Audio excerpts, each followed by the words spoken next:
Fridge के पीछे अलग से जाली किस तरीके से लगाई जाती है। तो यहाँ पे आप देखोगे ये मेरे पास एक डबल डोर का फ्रिज है और इसके पीछे क्या है, जाली लगानी है हमें। अब हम बात करेंगे कि पीछे जाली लगाते ही क्यों है। तो यहाँ पर आप देखोगे मैंने इसके अंदर प्रेशर डाल दिया है 200, ठीक है ना, 200 से थोड़ा सा कम है, अभी 200 डाला था, थोड़ा सा प्रेशर डाउन हुआ है। और उसके बाद क्या है, हमने हर जगह लीकेज चेक कर लिया, हमें लीकेज कहीं नहीं मिल रहा है। क्या है, हमें लीकेज कहीं नहीं मिल रहा है। तो इस सिचुएशन में हमें क्या करना पड़ता है, अलग से एक कंडेंसर कोयल, जैसे कि आप जाली भी बोल सकते हो, एक अलग से जाली लगानी पड़ती है। तो वो मैं आपको बताऊँगा वो जाली किस तरीके से लगाई जाती है और वो कितने बैंड की जाली लगेगी उसके बारे में भी हम बात करेंगे। तो एक जाली में, जैसे जाली में एक बैंड होता है, उस एक बैंड को हम नापते हैं 20 लीटर के हिसाब से, मतलब एक बैंड उसका 20 लीटर का होता है, ठीक है। तो ये 220 लीटर का हमारे पास फ्रिज है, तो उस हिसाब से इसके अंदर कितना 12 लीटर, मतलब 12 बैंड वाली जाली लगेगी। तो अभी हमें क्या करना है, हमने सारी चीज़ें चेक कर ली, हमें पता चल गया कि इसके अंदर हमें लीकेज है। लेकिन हम शुरुआत क्या करते हैं, हम शुरुआत करते हैं कंडेंसर कोयल से। हम सबसे पहले इसके पीछे जाली बदल देंगे और जाली बदलने के बाद मुझे पता 100 में से 90 फ्रिज आपकी जाली बदलने के बाद ही उसकी लीकेज खत्म हो जाती है, ठीक है। तो हम क्या करेंगे, अब इसकी जाली बदलेंगे और जाली बदलने के लिए हम कितने बैंड की जाली लेके आएंगे, 12 बैंड की। तो चलिए मार्केट से एक 12 बैंड की जाली लेके आते हैं, उसके बाद मैं आपको बताऊँगा उस जाली को किस तरीके से लगाया जाता है। फिर उसके बाद मैं इसके अंदर गैस डालना भी आपको सिखाऊंगा, फिल्टर ड्रायर सारी चीज़ें कैसे चेंज करते हैं। तो चलिए सबसे पहले हम क्या करते हैं, एक 12 बैंड की जाली लेकर आते हैं। सो गाइस, हम यहाँ पर आप देखोगे कंडेंसर कोयल ले आए हैं, जिसे कि जाली भी बोलते हैं, और ये हमारे पास 12 बैंड की जाली है। इसे हम गिनेंगे तो 1 2 3 4 5 6 7 8 9 10 11 12, टोटल 12 बैंड है यहाँ पर इसमें। और एक बैंड हम इसको 20 लीटर के हिसाब से नापते हैं, तो 220 लीटर के हिसाब से ये हमारा बिल्कुल परफेक्ट आ गया। 200 स्टैंड को लगाने के लिए हम यहाँ पर इस जिप्सन स्क्रू का इस्तेमाल करने वाले हैं अपने कंडेंसर कोयल को टांगने के लिए। ये जिप्सन स्क्रू डायरेक्ट हमारे इस एसी के बॉडी में लग जाएगा, तो इसका मैं इस्तेमाल कर रहा हूँ। आप देखोगे बारी, ये देखो हमने क्या किया है, यहाँ पे कंडेंसर कोयल रखा है ना, इस कंडेंसर कोयल पर यहाँ मान लो हमें लगाना है, तो हमने क्या किया, इस पर सबसे पहले हमें एक जाली लगा देते हैं, एक नट लगा देते हैं। ये नट हमने, सॉरी वार्सल, मैं यहाँ पे एक वार्सल लगा दिया हूँ, ठीक है। अब वार्सल लगाने के बाद हमें क्या करना, अब ये लगा दिया मैंने, अब ये लगा दिया यहाँ पे, क्लियर है। ये चीज़ें ऐसे देखो, पहले हमने ये वार्सल लगा दिया इसके अंदर, अब यहाँ पर हम इसे यूँ लगा रहे हैं और उसके पीछे ये नट, इससे क्या रहेगा, एक नट का गैप बना रहेगा, ठीक है। एक नट का गैप बना हुआ है यहाँ पर। अब हम इसे डायरेक्ट बॉडी में चल के टाइट कर देंगे।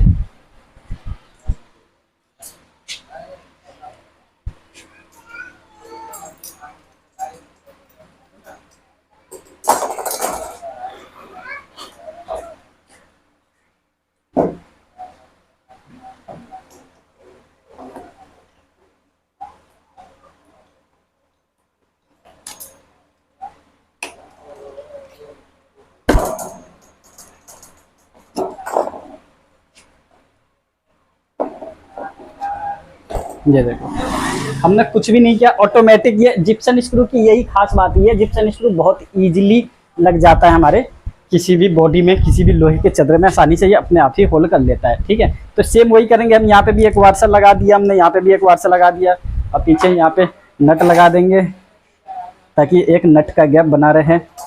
और ये देखो क्लियर। अब हमें क्या देखना है, थोड़ा सा देख लेना सीधा लग रहा है नहीं लग रहा है, और उसके बाद इसको यहाँ पे टाइट कर लेना है।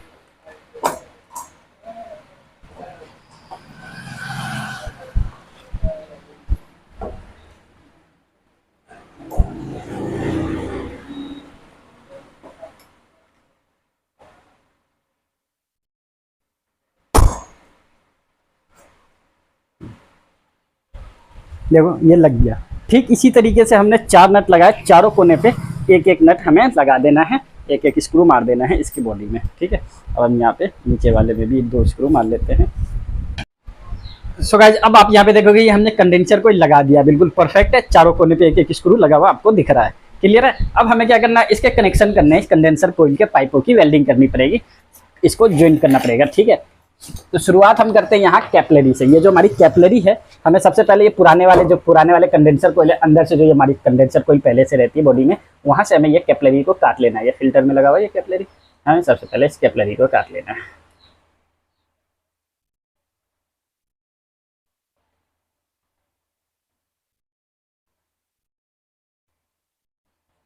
तो हमने ये कैपलरी काट लिया और कैपलरी काट के आपको यहाँ पे चीज़ें चेक करनी, कैपलरी में छेद है या नहीं है।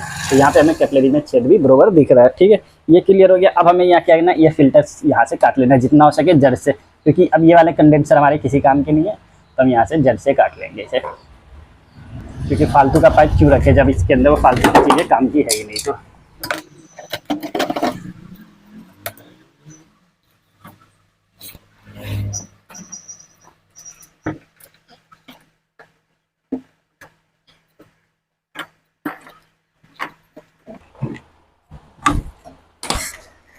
तो ये सारी फालतू के पाइप हमने यहाँ से निकाल दिए इसके अंदर से, ठीक है, ये देखोगे आप, ये सारे फालतू पाइप हमने निकाल दिए। अब हमें यहाँ पर ये वाली जो पाइप है हमारी, ये वाली बड़ी वाली पाइप है ना, इसे हम यहाँ पर इस कंप्रेसर से जॉइंट मारेंगे। तो पहले सबसे पहले हमें क्या इसे गर्म करके बाहर निकालना पड़ेगा, तभी हमारा कंप्रेसर से जॉइंट होएगा।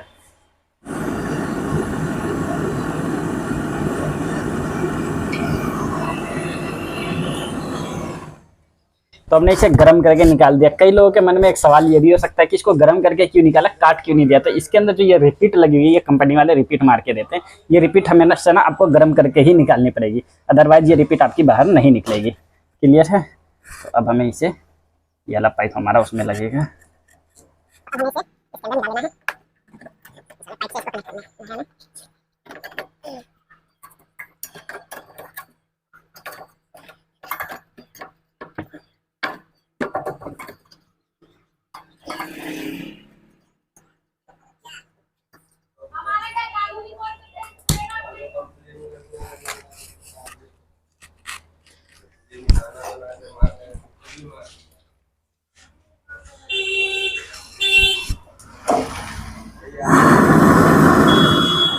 और ये हमारा जो कंडेंसर है ये लोहे का होता है। लोहे के कंडेंसर पे वेल्डिंग करने के लिए हमें ना इस फ्लक्स की भी जरूरत पड़ती है। तो इस फ्लक्स में हमें अपने वेल्डिंग रड को डुबा डुबा के ही वेल्डिंग करना पड़ता है, ठीक है। तो कंडेंसर कोल की वेल्डिंग हमें ऐसे ही करनी है।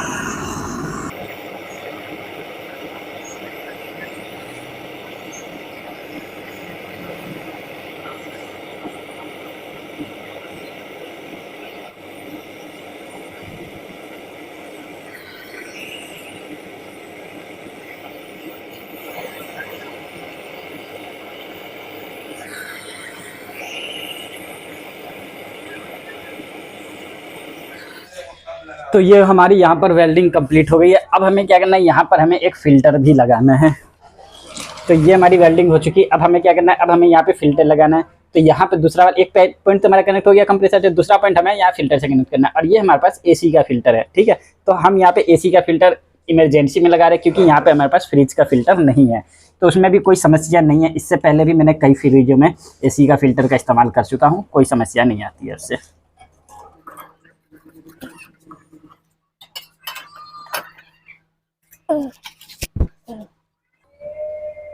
तो ये भी हमारा लोहे का रहता है, तो हमें इस पे भी फ्लेक्स को डुबा डुबा के लगाना है।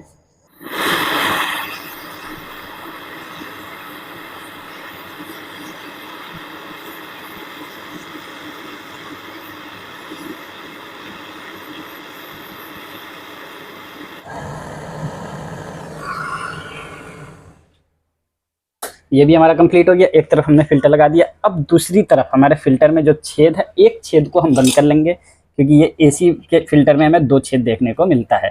क्लियर है। फ्रिज के फ़िल्टर में एक ही छेद होता है। तो हमें क्या करना है, एक छेद को बंद कर लेना है और दूसरे छेद में इस वाली कैपलरी को लगा देना है। याद होगा सबसे पहले हमने यहाँ पे फ्रिज में कैपलरी ही की काटी थी, जब हम यहाँ पर कंडेंसर कोयल बदल रहे थे। तो हमें क्या करना है, इस कैपलरी में को लगा देना है इसके अंदर।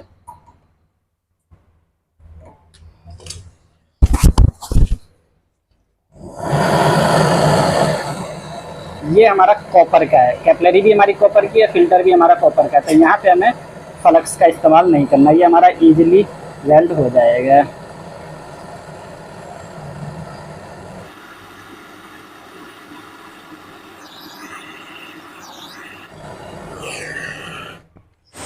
तो गाइस इसकी सारी वेल्डिंग हमने कर दी है। अब हमने इसके अंदर प्रेशर डाल रहे हैं। आप देखोगे यहाँ पे हम यहाँ इस कंप्रेसर की सहायता से इसमें प्रेशर डाल रहे हैं, ठीक है। हमने इसके अंदर 200 प्रेशर डाल दिया है। और अब हमें क्या करना है, इसकी लीकेज चेक कर लेनी है। हमें अच्छी तरीके से लीकेज चेक कर लेनी है, कहीं हमने जो वेल्डिंग किया है वो अच्छी तरीके से हुआ है या नहीं। यहाँ पे आप सिर्फ पानी का घोल डाल, हमने यहाँ पे सिर्फ पानी का घोल बना रखा है और इसी से लीकेज चेक कर रहे हैं। कुछ लोग शैम्पू से भी बना लेते हैं, लेकिन शैम्पू उतना बढ़िया काम नहीं कर पाता जितना कि सर्फ काम करता है। तो हमने जहाँ भी वेल्डिंग की है वहाँ पे भी लीकेज चेक करना है, और जहाँ नहीं करी है वहाँ पे भी लीकेज चेक करना है।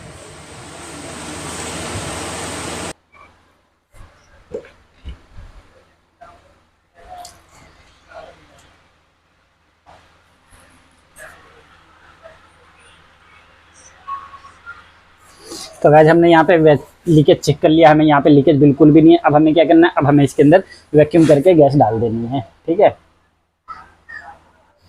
तो गाइस इसकी वैक्यूम पूरी तरीके से कंप्लीट हो चुकी है, और अब हम इसके अंदर डालेंगे गैस। इसके अंदर 134 नंबर की गैस है, और 134 नंबर की ही गैस हम इसके अंदर डालेंगे। यहाँ पर जिस फ्रिज में जोन सी गैस पहले डली हो या जोन सी गैस की कंप्रेसर हो, आपको उसी गैस को डालना है। यहाँ पे 134 का हमारा कंप्रेसर है, तो हमें यहाँ पे 134 ही डालना है। ये हमारे पास 134 का सिलेंडर है, इस सिलेंडर से हम इसे कनेक्ट कर लेते हैं।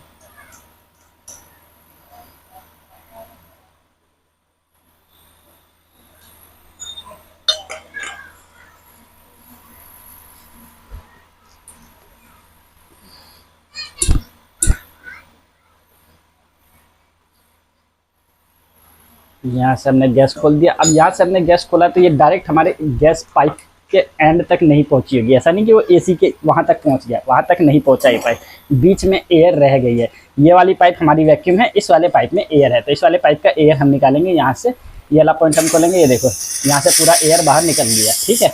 अब देखो गैस आने लगी है, हमने इसे बंद कर दिया, मतलब अब ये भी हमारा प्योर, इसके अंदर भी गैस हो गई है। अब हम इसके अंदर गैस यहाँ से रिलीज करते हैं।